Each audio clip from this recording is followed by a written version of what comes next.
Arkeo Vlog, greget banget. Halo sahabat Arkeo Vlog, di termin kedua dari kegiatan ekskavasi situs Kumitir tahun 2020 ini saya akan mencoba menafsirkan satu persatu hasil singkapan ekskavasi masing-masing titik ya.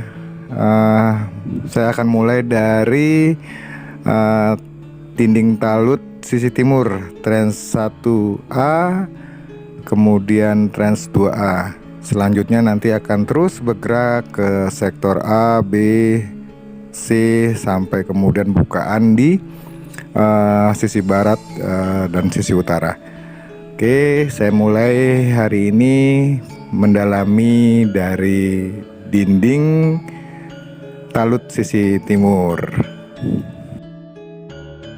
Ini adalah talut yang kita gali tahun 2019, yang kita temukan tahun 2019 dan kita ekskavasi tahun 2019, yang kita sudah atapi tahun kemarin, tapi atapnya rusak kena angin puting beliung. Tahun kemarin ini kenampakannya kita menggali tanah, menampakkan talut, kemudian talutnya itu dia mempunyai profil ya.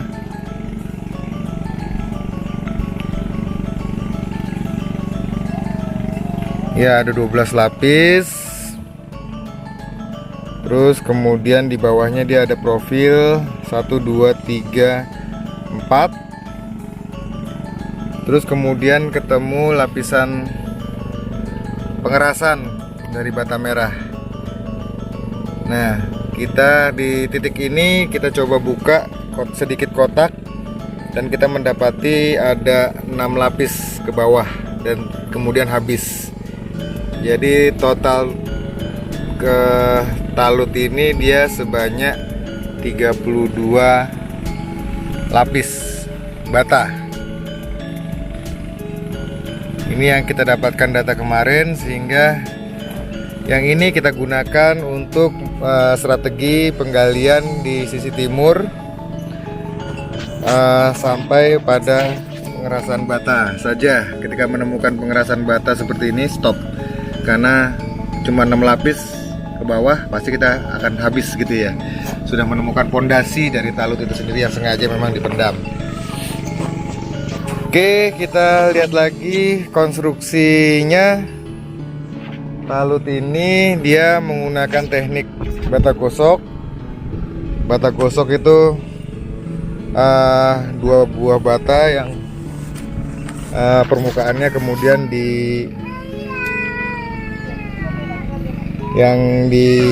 kenapa itu nangis? Yang digosok-gosok, kemudian diberi air dan sedikit kapur, kemudian didiamkan. Nanti dia akan mengeras seperti layaknya semen.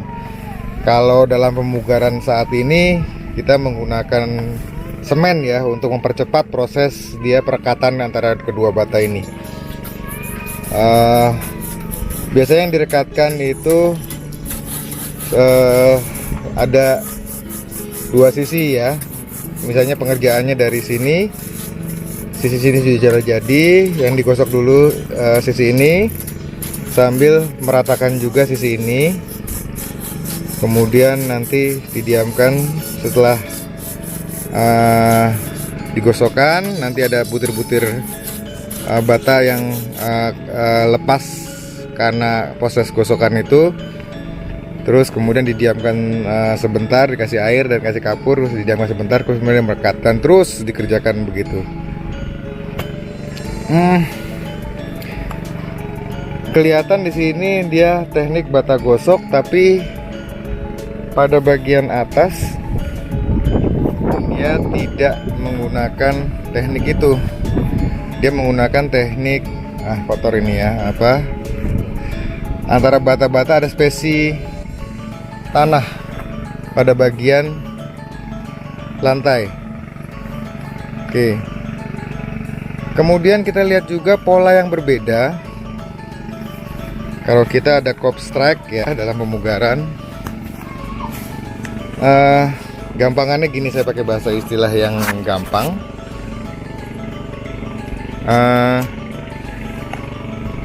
Ini dibuat melintang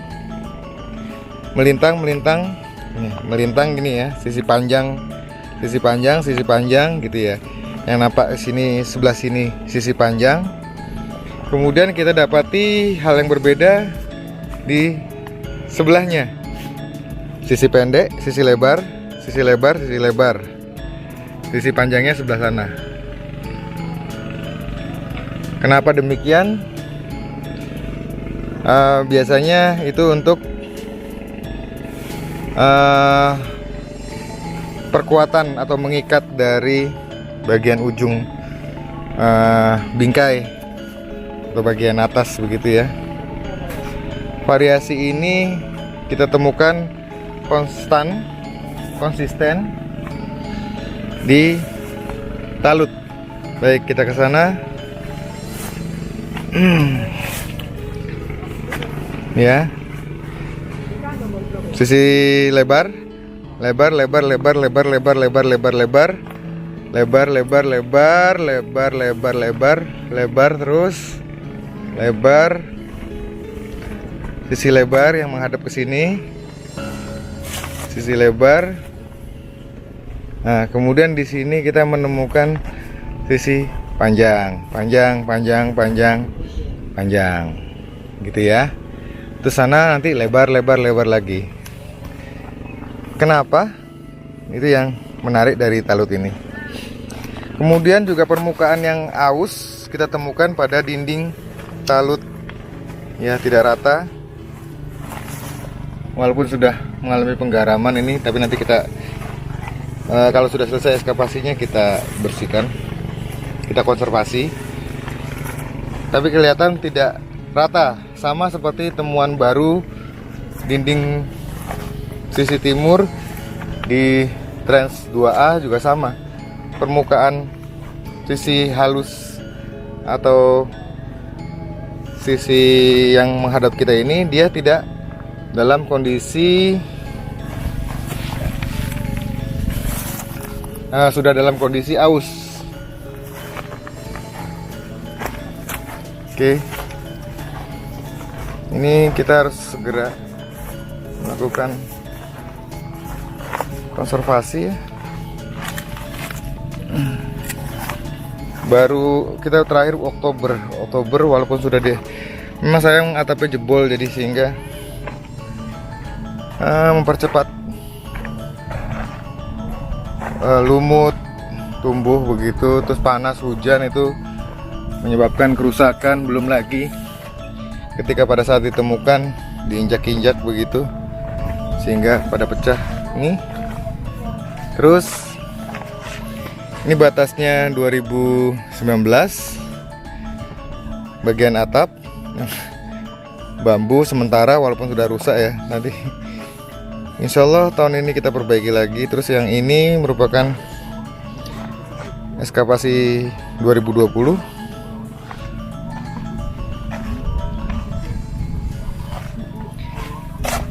Lihat, terlihat permukaan yang tidak rata atau mengalami keausan. Nah, yang menarik perhatian saya ini,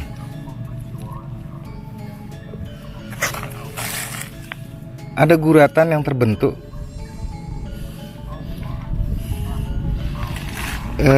Terlihat nggak di kamera?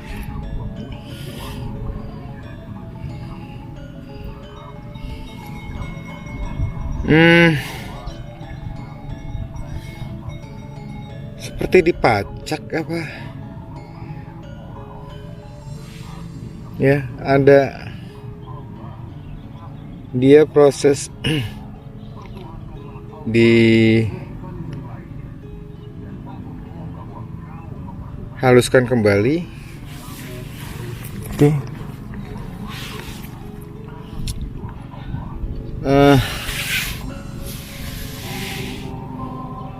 Kalau di sebelah sana dia tidak terlihat seperti ini, tapi tetap terlihat tidak rata begitu, bekas aus. Kalau sini guratannya cukup jelas sekali terlihat. Oke, terus kita coba bandingkan bata di talut ini, bata utuh ya. Bata utuh kita coba cari ke sana.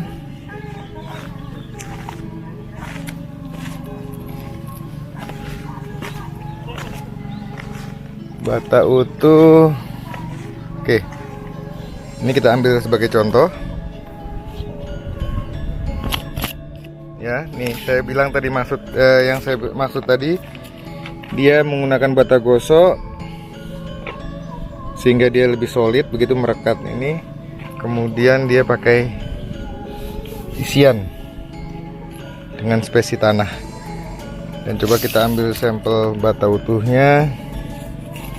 Dia memiliki panjang 36-37, kemudian dengan lebar 23. Oke. Kemudian dengan ketebalan 8 cm. Yang paling tebal ya. Ini sudah mengalami gosokan tinggal 7 cm. Yang masih utuh coba. Oke, ini sampel yang masih utuh kita temukan di sini. Ya, 8 cm.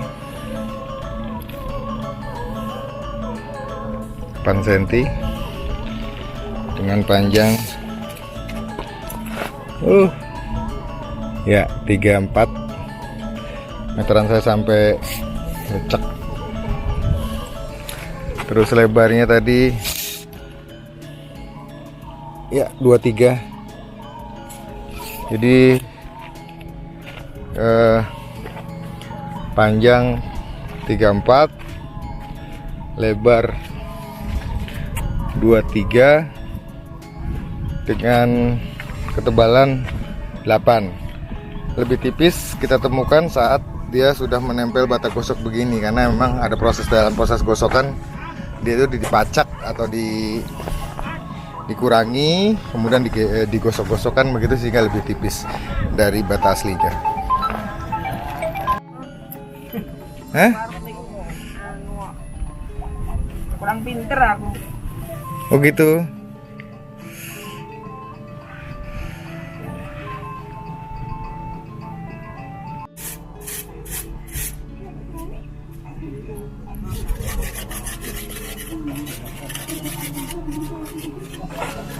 Oke, di Trans 2 ada data yang menarik ya. Selain ini yang lagi dibersihkan sama Bu Ica, selain ada struktur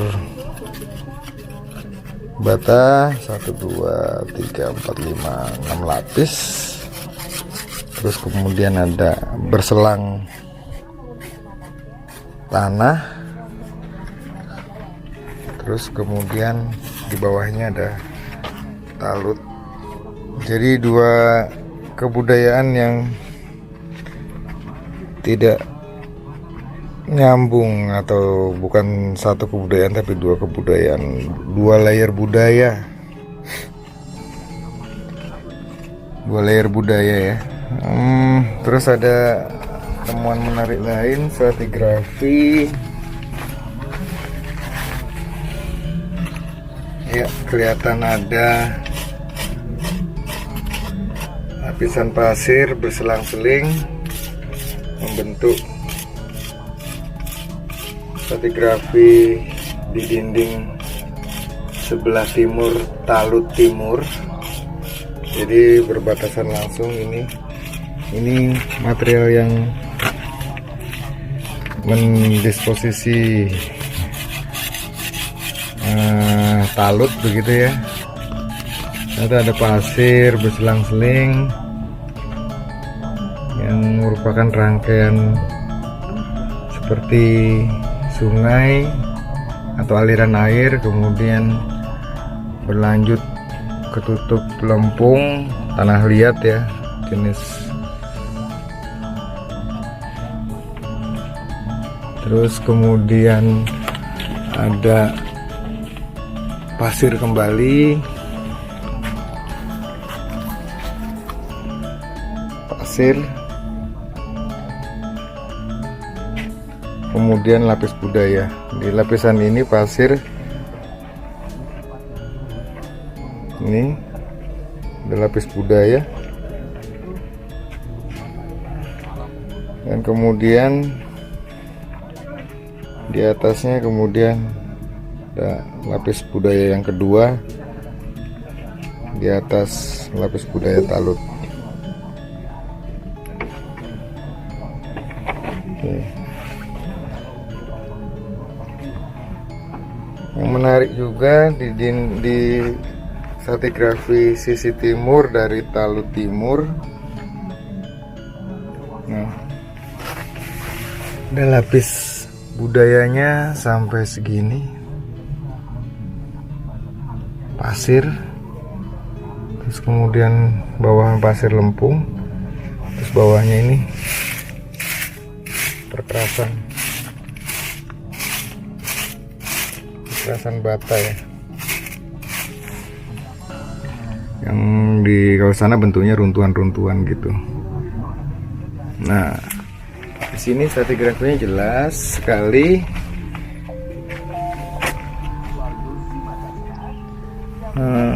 Ada ini alur tipis, kemudian di bawahnya ada butir yang lebih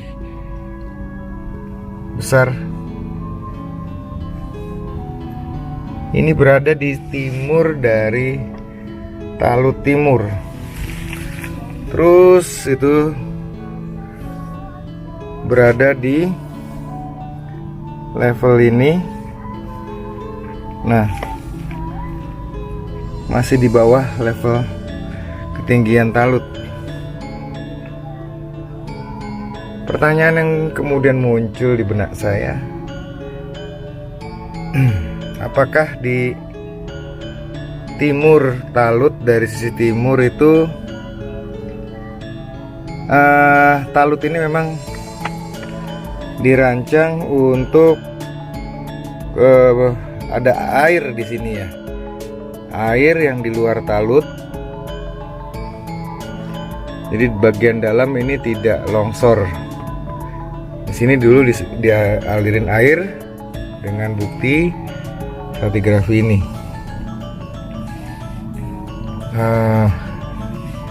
Kalau istilahnya, saya ngikutin istilahnya Pak Amin, itu alur ya, kelihatan alurnya. Alur itu bekas jalur air, rata terus di sepanjang dinding ya, tidak lebih tinggi dari talut itu sendiri. Oke.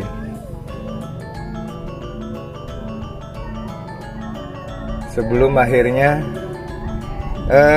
tapi di suatu saat dia air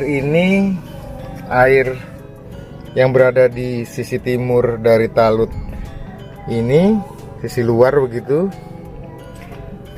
melebihi ketinggian dari talut karena terlihat ada bekas juga alur pasir yang melewati ketinggian talut. Oke. Kemudian kita juga lihat jejak aus pada talut. Dia tampak aus. Aus itu artinya apa ya? Bukan aus pengen minum. Aus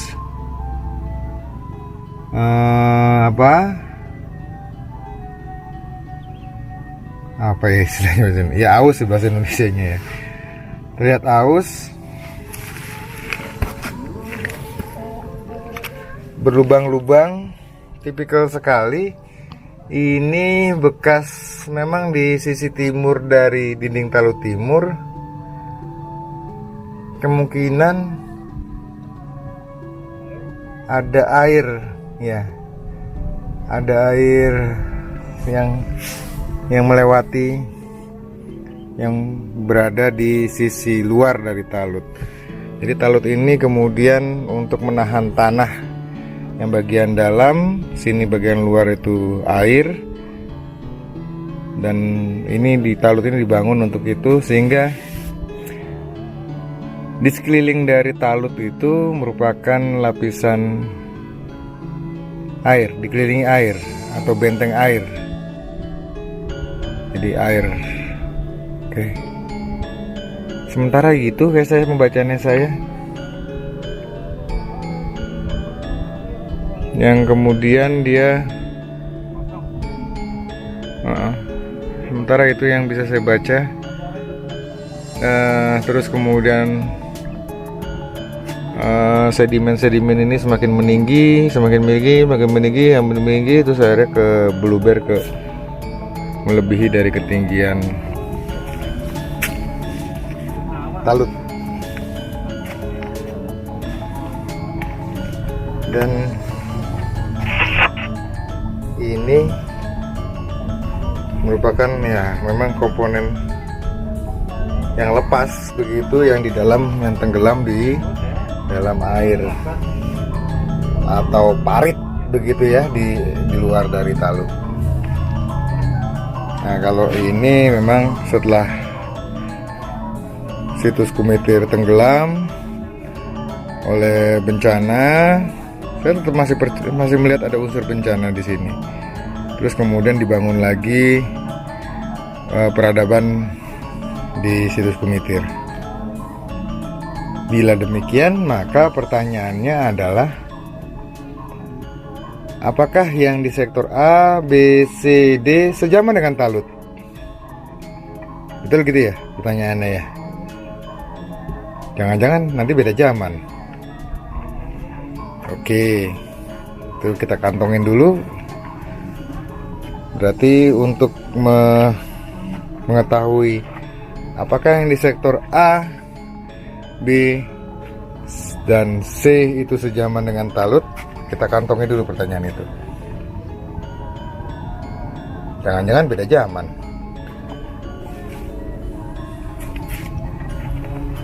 Oke, itu temuan interpretasi sementara, pertanyaan lah, bukan interpretasi, dari yang muncul dari melihat kenampakan stratigrafi dan 2 layer budaya di Trans 2A. Oke, status di sektor 2A makin nyata ya. Ya, ada lapis yang berbeda. Itu bawah talut, terus kemudian saya turun dulu sebentar ya. Dan sini Dan, bantu aku ngukur Dan.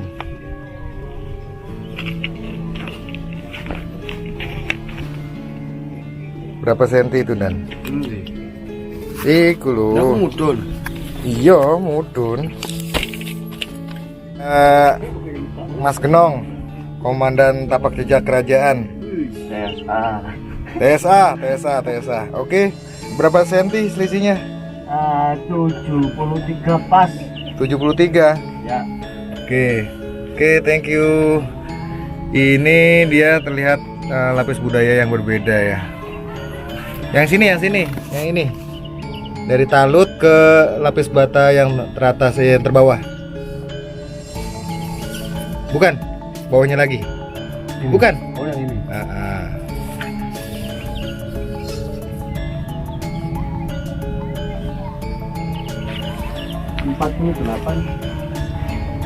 48. Ya. Oke.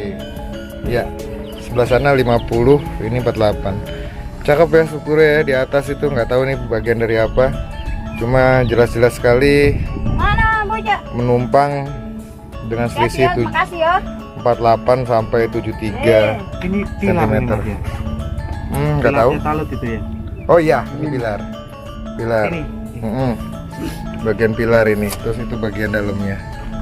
Oke, ini nanti besok masih lanjut semakin dalam ya, membuang putar tanah itu, terus bersambung ke sana. Oke, menuju sektor A. Sektor A menarik loh. Udah lihat? Sudah. Ayo ke sana yuk.